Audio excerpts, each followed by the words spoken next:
तुम भगवान को क्यों ढूंढते हो? क्या तुम इतने खो गए हो कि खुद को भी भूल बैठे हो?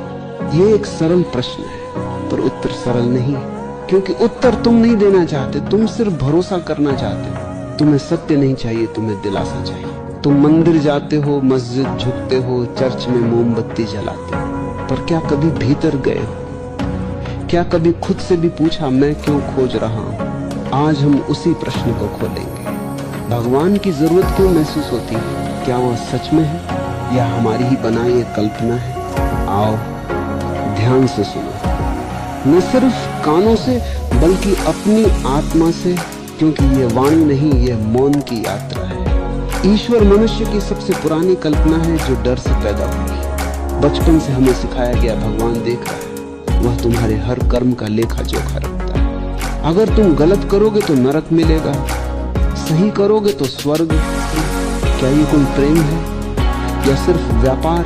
ध्यान दो, ये एक मानसिक गुलामी है, एक डर का व्यापार।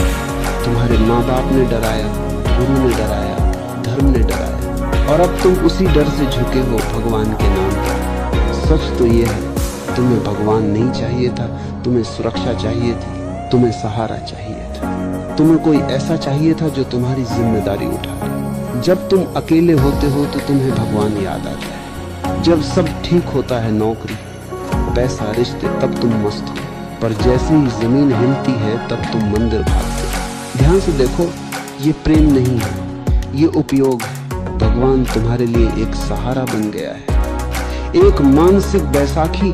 और मैं कहता हूं, तुम्हें सहारे की जरूरत नहीं, तुम्हें सजगता की जरूरत है। सहारे से आदमी कभी खड़ा नहीं होता, वो हमेशा झुका रहता है। गुलाम है तो वह मत करो, यह पाप है, वह पुण्य है। पर धर्म खुद ही नहीं जानता कि ईश्वर क्या है। धर्म सिर्फ शब्दों से भरा है, किताबों से लगा है। किसी ने उपनिषद पढ़ा, किसी ने कुरान, पर किसी ने खुद को नहीं पढ़ा। और जब तक तुम अपने भीतर नहीं झांकते, तब तक भगवान का कोई अर्थ नहीं है, क्योंकि भगवान कोई शब्द नहीं है, वह एक मौन की अवस्था है। ध्यान कोई क्रिया नहीं, एक उपलब्धि नहीं, ये घटित होता है जब तुम बैठते हो बिना उद्देश्य, बिना आकांक्षा। तब धीरे धीरे विचार थमने लगते हैं, तब भीतर से एक नीरवता उठती है, और वही नीरवता है भगवान। नहीं, कोई मूर्ति नहीं, कोई नाम नहीं,